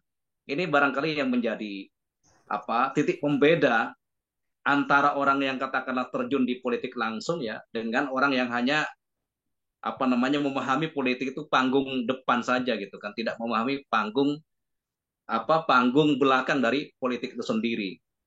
Nah, disinilah memang perlu adanya diskusi sih sebenarnya, ada diskusi ilmiah. Mas Rahman nyambung sedikit. Saya Ya, pikir bukan silakan. hanya bingkai ilmiah, bukan hanya pengetahuan ilmiah, karena di grup tadi Ustadz Muzafar mengatakan grup ulama gitu, alumnus Timur Tengah, berarti paham banget kaidah-kaidah. Terus grup alumni universitas ternama, tetapi kemudian udah nggak pakai ilmiah lagi, ya artinya udah Ya, iya, Bu. hal-hal yang nggak Maksud pakai lagi saya itu bingkai ilmiah, perasaannya yang dominan, emosi yang dominan. tasawurnya itu tasawur terbatas, Bu, maksud saya gitu kan. Pengetahuannya itu hanya politik itu panggung depannya, tapi panggung belakang itu kan mereka mungkin tidak paham, tidak memahami juga. Oleh karena butuh pencerahan lah, kira-kira gitu. Tapi yang menjadi problem itu kan langsung dihukumi orang, langsung dikasih vonis begini-begini, tanpa berdiskusi, tanpa tabayun kepada orang yang divonis itu. Itu yang sering terjadi kan. Mungkin yang kurang wisdomnya, karena ujungnya knowledge adalah wisdom. Ini profesor ilmu politik loh, Mas Rahman, yang ada di grup alumni itu. Profesor. Kurang gimana? Mbak Cita, Hilang semua profesor. Ini kemudian dalam hal politik kan. Jadi orang nggak mumpuni dalam semua hal gitu. Betul. Belum teruji berarti itu, Bu. Dia Mungkin teori muncul. visual. Nah, ini mancing Dokter Helda, soalnya dia di grup yang sama tapi diem aja. Empuk Mbak Cita, sabar Mbak Cita. Iya. Liam Wakum tadi itu, Bu. Sebagai ujian itu. Iya. Ya, baik. Ya, itu ada Ustadz Miswan. Ya, sebelum Ustadz Muzafar memberikan tanggapan dan memberikan closing statement, saya persilahkan Ustadz Miswan dari Kaltim ya, Samarinda, untuk memberikan urun rembuk ya atau tanggapan. Silakan. Iya, jazakumullah Ustaz. Alhamdulillah. Waalaikumsalam. Ya, assalamualaikum warahmatullahi wabarakatuh. Waalaikumsalam warahmatullahi wabarakatuh. Ya, sambil juga dari tadi. Jazakumullah Ustaz Mudhafar atas pancingan masalah ini. Ini masalah lama sebenarnya, tapi semakin menguat belakangan. Nah, saya melihat ada sisi yang harus kita perhatikan di sini terkait dengan cara berpikir dan cara merasa. Para ahli pikiran, ahli otak dan hal-hal yang terkait dengan memori dan emosi itu biasanya menengarai ada 4 hal yang membuat orang itu kehilangan pikiran dan emosi yang terkemuka atau mengedepan. Yang pertama itu urusan agama. Ya, urusan yang paling esensial. Ketika urusan agama, orang itu bisa kehilangan akal. Yang ada adalah emosi semata-mata. Makanya dakwah itu sulit karena memang itu urusan agama dan orang kehilangan akal ketika sudah bersentuhan dengan masalah agama. Itu yang pertama. Yang kedua, ini masalah politik. Karena politik dalam Islam itu menempati posisi yang sangat tinggi dan itu memang fitrah manusia. Maka ketika orang itu bersentuhan dengan urusan politik, biasanya orang juga yang langsung merespon itu adalah emosinya. Pikirannya terkemudiankan. Ya. Nah, dan yang ketiga masalah cinta. Ya. Ketika orang sudah urusan cinta, ya, hubungan laki perempuan, itu orang kehilangan pikirannya. Yang ada itu perasaannya, emosinya. Wah. Sehingga akan sangat sulit orang dinasehati. Kehilangan nalar. Nalarnya dalam kalau orang sudah jatuh cinta. Yang keempat, urusan uang. Kalau orang sudah berurusan dengan uang, kadang nalar itu udah hilang. Ya. Orang terjerat kepada pinjol misalnya, udah nggak masuk akalnya itu, terus saja gitu. Karena itu urusan uang itu menghilangkan akal. Ya. Nah, itu yang saya serap dari para pengkaji masalah pikiran dan perasaannya. Nah, sekarang bagaimana kita di tengah situasi yang seperti ini bisa menyeimbangkan persoalan itu. Tadi Ustazah Cita menyebutkan itu tentang kematangan. Ya, memang ini kematangan antara emosi dan rasio. Bagaimana emosi dan rasio ini perlu banyak-banyak diskusi memang, tapi lebih-lebih perlu banyak-banyak belajar merenungkan, tafakur. Nah, disinilah pentingnya. Cuma mengajak tafakur para ulama kan tidak mudah. Ya, karena mereka lebih merasa akulah yang seharusnya mengajak, bukan diajak. Nah, ini masalah. Apalagi kemudian dihubungkan dengan agama. Aku lebih ngerti agama daripada Anda itu. Itu susah lagi. Ya, kan mungkin ya kita banyakin doa dan sedapat mungkin ya diskusi di celah-celah yang memungkinkan. Afwan, barangkali ini sekedar pikiran, mudah-mudahan bisa ada manfaatnya. Barakallahu fikum. Jazakumullah warahmatullahi wabarakatuh. Waalaikumsalam. Pak Ridwan. Terima kasih Ustadz Ridwan yang sudah memberikan tanggapan yang luar biasa walaupun sedang di mobil ya. Lalu di mobil kayaknya. Lalu di mobil ini semangat. Ya, sudah di parkiran ini sudah hampir turun sudah. Ustadz Rahman. Ustadz Rahman nambah sedikit terakhir. Saya jadi ingat Ya, ketika silakan, membimbing haji dan umroh.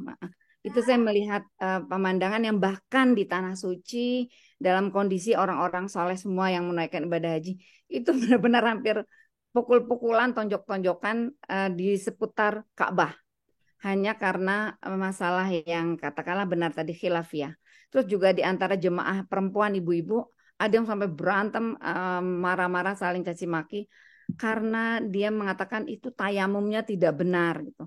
Cara kamu tayamum itu tidak benar. Kalau yang tadi di depan Ka'bah juga masalah itu. Tapi ketika ada yang teriak salawat gitu, Allahumma sholli alaihi, Allahumma sholli wa sallim, dan seterusnya dia salawatnya panjang, berhenti itu yang tadinya udah mau pukul-pukulan. Jadi kadang-kadang memang umat Islam juga punya kode yang kemudian dalam kondisi marah pada depan Ka'bah berantem ketika diucapkan salawat. Disalawatin. Itu orang Mesir bukan, Bu? Mungkin ya, mungkin. Nah, kalau di Mesir itu kan semarah-marah apa? Kalau orang tuh marah banget, shollu ala nabi katanya gitu. Nah, shollu ala nabi, benar ucapannya gitu. Langsung berhenti itu, Bu. Iya. Kalau di Mesir ya. Bagus. Kalau shollu ala nabi langsung berhenti itu. Kalau di Indonesia budayanya gitu. Di HMI juga begitu tuh ya. Kalau lagi berantem terus takbir apa-apa berhenti, nanti ingat. Iya. Ya. Dari Bapak dan Ibu ada yang mau memberikan tanggapan lagi? Tadi pertanyaan Ustadz Rahman kayaknya belum dijawab deh. Yang kenapa penyebabnya? Oh ya. Ya. Saya persilahkan kepada Ustadz Muzaffar untuk memberikan tanggapan sekaligus closing statement. Baik, Fadol, Ustaz. barakallahu fikum wa jazakallahu khairan katsira. Saya kira tadi sudah saling menanggapi dan saling melengkapi. Yang justru dari Dr. Rahman tadi terkait dengan mengapa saya kira ya ada minimal dua hal penting yang terjadi itu kan mungkin ada faktor gagal pahamnya, yang kedua gagal sikap dan praktek. Jadi gagal paham itu memang ada pemahaman pemikiran yang memang itu ya harus di-clearkan, dievaluasi, dikoreksi. Jadi gitu. Ada pemikiran-pemikiran hulu, ada pemikiran-pemikiran yang berlebihan, ekstrim terkait dengan ya persepsi tentang masalah kelompok, tentang masalah jamaah, tentang masalah ya pilihan politik seperti pilpres ini. Itu kan dipahami seperti pilihan surga neraka dan iman kufur, terus langsung jadi kayak perang Badar. Kita kan sejak ya kayak dulu 2019 begitu, 2000 sekarang begitu lagi masih itu ada yang seperti itu. Padahal kita semuanya tahu bahwa di kubu-kubu yang lain itu ada di situ ada ulama, ada kiai, ada ustadz, ada kaum muslimin. Jadi yang belum tentu tidak lebih alim, tidak lebih tidak lebih taat daripada mereka. Jadi seperti itu. Masalahnya gila besi ini Ustaz, ulama su kalau berbeda. Nah itu kan ada faktor pemahaman dan pemikiran yang memang harus didudukkan dalam konteks khilafiyah furu'iyah. Ada kan yang tadi kita sebutkan bahwa ada yang pemikirannya memang tidak mengakui perbedaan. Jadi gitu. Jadi ada faktor penyebabnya adalah kita ngomong bersatu, kita ngomong bersaudara, tapi dalam dirinya pemahaman, pemikiran itu banyak faktor yang kontraproduktif, kontra dengan keinginan dan harapan untuk bersatu itu. Misalnya bahwa ingin bersatu dalam konteks khilafiyah furu'iyah contohnya. Jadi gitu. Yang secara umum ini adalah khilafiyah furu'iyah yang diakui tidak hanya keberadaannya dan termasuk kebenarannya. Jadi gitu. Ditolerir. Tapi dalam dirinya itu ada pengingkaran. Karena ada penyikapan mutlak-mutlakan. Saya contohkan misalnya dalam pilihan mazhab. Terus kita bawa ke pilihan afiliasi politik, partai dan pilpres, pilihan organisasi dakwah, jamaah dakwah, gerakan dakwah.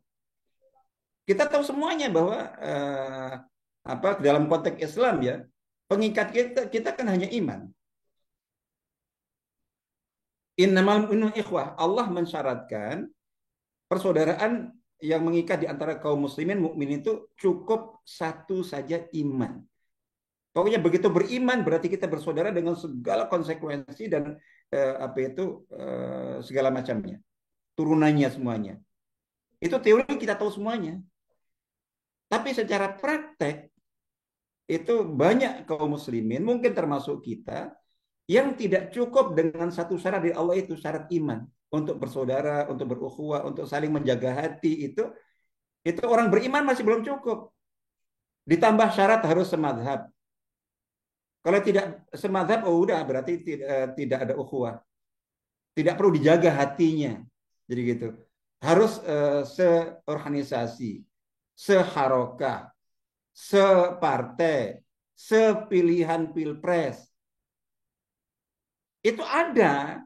Jadi gitu. Meskipun dia menggebu-gebu ngomong, ayo bersatu, tapi dalam dirinya itu ada faktor yang menentang itu. Jadi gitu.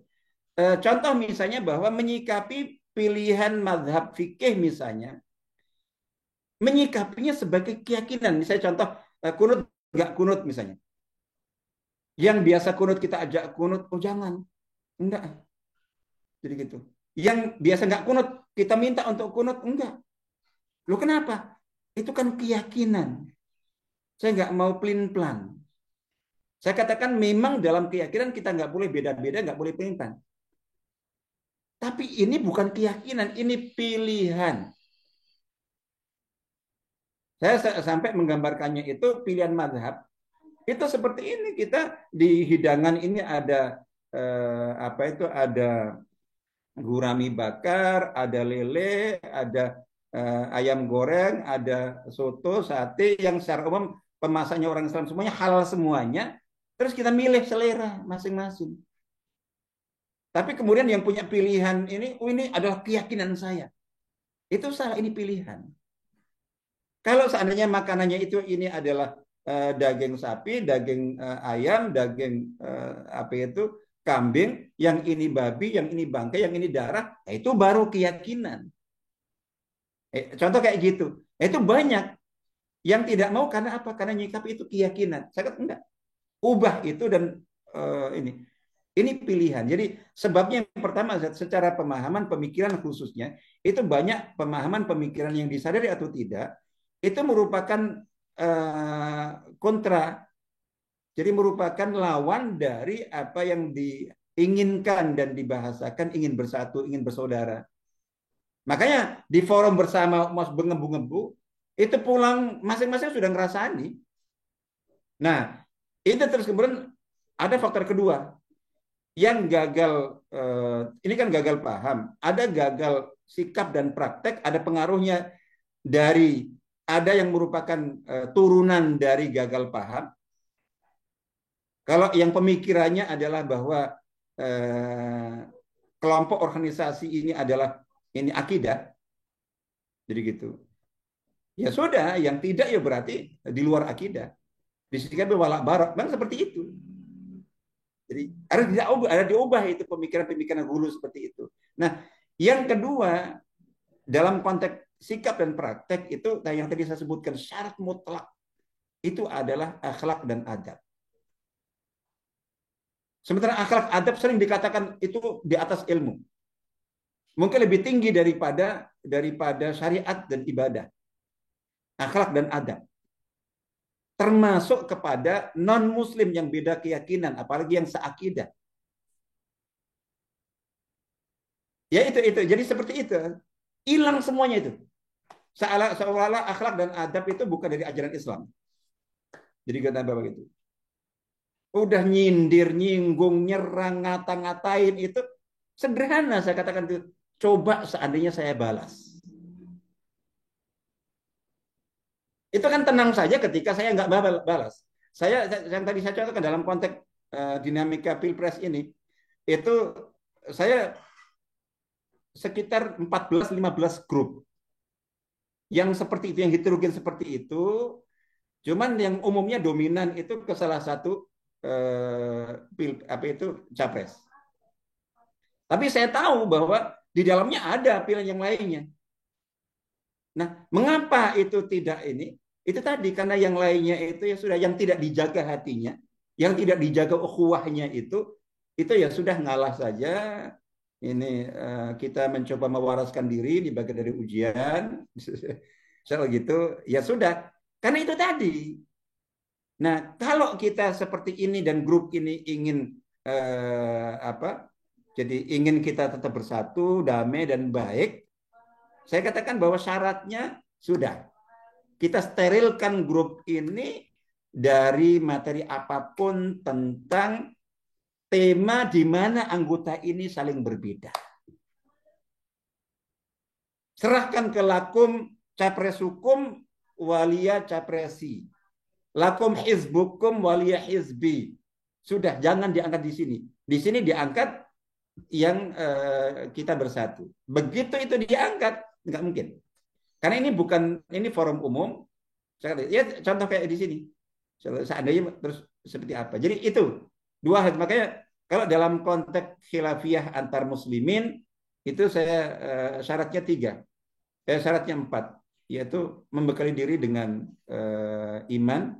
Karena ada faktor pengaruh dengan masalah keimanan. Ada faktor ilmu, amal, dan akhlak.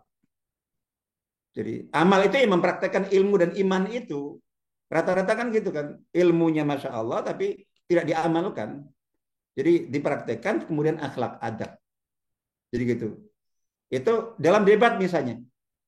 Itu mungkin antara ulama. Tapi ketika akhlak dan adab tidak dijaga, itu rusak sudah. yang keluar adalah kata-kata kasar, udah pasti nggak mungkin nggak melukai, nggak mungkin. Udah, jadi seperti itu, insya Allah gitu, barakallahu fikum. Jadi sehingga intinya kalau saya mengulang apa itu, begitu kita itu memiliki faktor penyatu. Tadi yang faktor penyatu, baik yang permanen khususnya, apalagi yang temporal, karena ada kesamaan kepentingan tertentu yang tadi dicontohkan Dr. Sita misalnya dalam konteks ini kita sedang, ini bukan hanya umat Islam, dunia punya musuh bersama. Ini dunia yang berakal ya. Jadi, dunia yang waras itu memiliki musuh bersama, Israel Zionis. Jadi gitu. Ini adalah penyatu kita dengan siapapun. Nah, begitu kita fokus di sini, itu beda agama, beda keyakinan, bahkan termasuk misalnya nggak tahu, ini Rusia sekarang masih komunis ateis atau sudah beragama, misalnya gitu. Islam sudah menjadi agama apakah sudah bertuhan gitu. Ya. Nah, apalagi yang misalnya Syiah, udah kita nggak bahas itu. Jadi gitu. Kita fokus pada penyatunya itu. Di bagian itu, dalam konteks ini kita katakan, jadi gitu, lakum akidatukum, lakum dinukum, jadi lakum firqatukum, lakum ini semuanya itu wariyatin. Jadi jangan, ini mau bantu karena apa? Karena Syiah. Karena ini apa itu Houthi. Karena ini adalah terus nggak kita terima. Ya kita tanya aja misalnya, apa senjata-senjatanya Hamas yang canggih-canggih itu dari mana? Tanyakan kepada yang tahu. Jadi gitu. Memang dari negara-negara Arab, negara Islam bisa ngasih. Jadi gitu. Terus faktanya ketika Hamas itu waktu itu tinggal di Syria, tokoh-tokohnya dan sebagian juga tinggal di Iran itu, ya itu fakta real. Bahwa ketika mereka dikepung, diembek-embek oleh negara-negara yang notabene Ahlussunnah wal Jamaah, itu real mereka bantu. Terlepas motivasi mereka apa, urusan mereka. Tapi realnya seperti itu. Nah, itu penyatunya gitu, kita terima semuanya.